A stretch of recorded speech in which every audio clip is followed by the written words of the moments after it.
This video is brought to you by my website, araparts.com, high quality, genuine parts. In this video, I'm going to be replacing the oil pan in a 2008 Ford F150 4.6 liter four-wheel drive. If you're here from the last video, you'll know that I bent the oil pan from being impatient while I was replacing the engine mounts. If your truck needs engine mounts, I recommend checking that video out. But the cliff notes on what went wrong, well, I got impatient and I didn't want to remove the crossmember. So I thought I could get away with lifting and supporting the engine with my jack and block of wood from the corner of the oil pan. Now, oil pans are generally a whole lot stronger than most people think they are, and they can be supported with a jack and a block of wood, but my idea was just dumb. For those that are curious, the official and proper way to support an engine is actually with an engine crossbar, which isn't very expensive. It's just a bulky item, and I actually do have one, but I had lent it out to someone else while I did this job, and that's another lesson learned. Fortunately, the oil pan is not a very expensive part, nor is it hard to change, so without further ado, let's get right into this how-to guide. Now here's the truck we're working on today, the 2008 F150 4.6 four-wheel drive. This is where I'm supporting the truck. I have two 6-ton Daytona jack stands. Now, you'll have the shield in the way. It has four 13mm bolts. Once it's removed, we're going to be removing the front axle and differential carrier, which is here. There's three 15mm bolts that mainly support it. There's one right here. I'm going to call that bolt A. There's one right here. I'm going to call bolt B. You may not need to remove that one. You might be able to move it without removing that, but we'll talk about that in a little bit. And let's move the camera a little bit further back. And by the drive shaft, the front drive shaft, there's bolt C. And you have 15mm for the crossmember and 18 on the other side. And it's optional to remove the sway bar, but it makes it a little bit easier. 15mm deep socket. And here's the bent oil pan. Let's see here. That's how I ended up bending it. That little video in the corner. Terrible idea. So I don't recommend doing that. Now let's get these bolts off. Crossmember is off. A lot more room actually.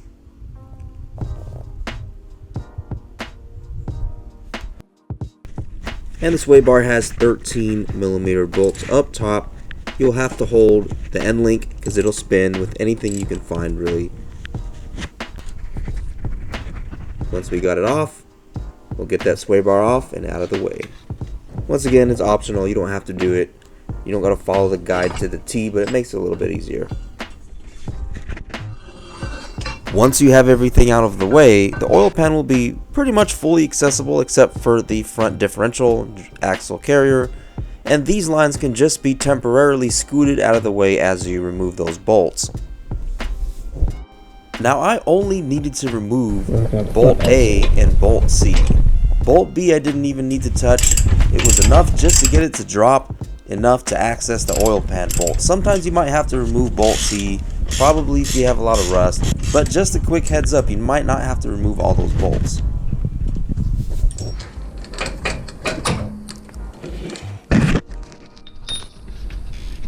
Okay, that's one. Now working on bolt C, it's a 15mm, and of course remember the extensions here will be your friend.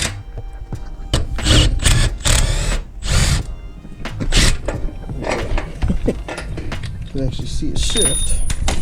I did that. Now the differential and axle carrier actually fell on its own. If you have a lot of rust, you'll probably have to try to pull it down. You might also have to remove bolt B if you struggle with this a little bit, but just a heads up, this might come down on its own. You might have to pull it down, but this one for me came down on its own. Now we're going to drain the oil, which is obvious. I don't think we would want to reuse the oil. Please don't do that. These lines can simply be scooted out of the way while we remove these oil pan bolts. And once again, the extensions will be your friend.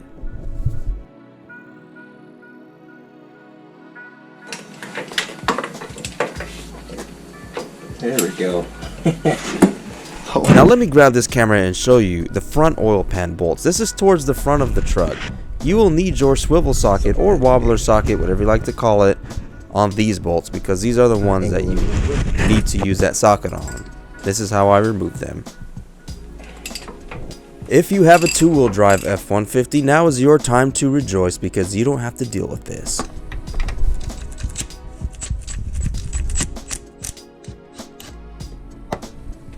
Now here's the last bolt that I'm removing for the oil pan. This is how you'll want to remove it. You'll remove that last bolt while you're holding the oil pan so it doesn't fall on you.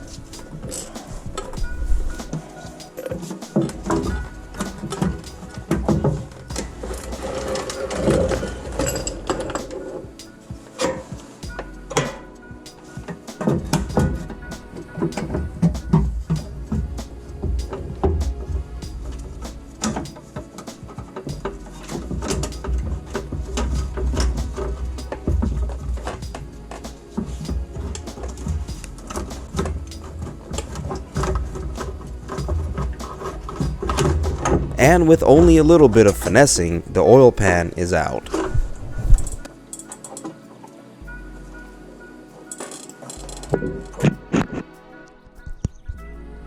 Now since I bent the oil pan, I'm going to check the pickup tube to make sure it's okay, and this one was perfectly fine. If you see any debris where you see that mesh, remove it.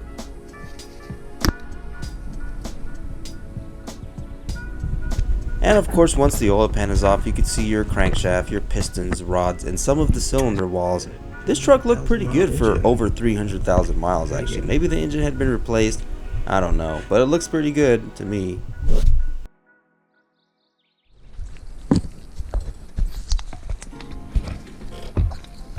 Now, I'm going to start cleaning the surface of the block.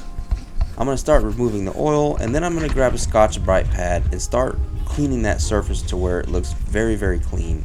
I want it to look new, essentially. I'll show you. Also, those corners will have RTV. We're going to remove the RTV from those corners. The Scotch-Brite pad will be great in getting that surface to look nice, and I'll show you what that surface should look like afterwards. Also, if you're not replacing your oil pan and just changing the gasket, make sure to clean the surface of the oil pan where the gasket will be contacting.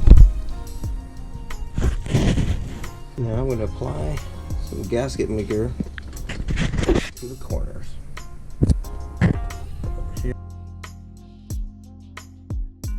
Now I try to get as much good footage as possible, but this one I didn't get the RTV on, but this is where you're going to want to put it, right where the timing cover meets the block.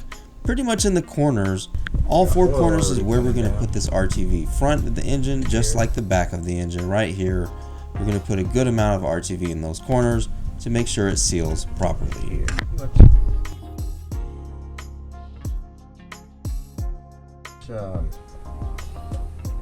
And now I have the new oil pan with the new gasket. Make sure your gasket is lined up and start putting that oil pan back on. Try not to smudge your RTV right here. It's kind of easy to do that, so just make note of it. Also, oil will tend to leak down even after you've cleaned the surface of the block, so you'll kind of want to do this quickly and not wait too long for the oil to get on your RTV and kind of dilute it.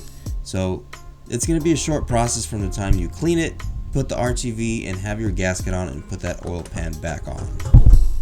And from here you'll be tightening it down. Now, like any other component that you're tightening, kind of like an oil pan, valve cover, gasket, head, or whatever, you'll be tightening it from inward to outward. The first sequence is 18 inch-pounds, second sequence is 177 inch-pounds, and lastly you'll tighten all of them by 60 degrees. Now, even though I'm installing a new oil pan, I'm going to check the drain plug to make sure it's tight anyways, because you never know. But really, that's it. That's all that's needed for this job. Sometimes it could be a pain. If you have a lot of rust under there, I get it. It's probably going to be a lot harder than this. The last thing to do is just to put a new oil filter on, put it all back together, top it off with oil, and take it for a test drive. If this video helped you out, make sure to hit like. If you want to see more content on this truck, such as the engine mount video, make sure to subscribe.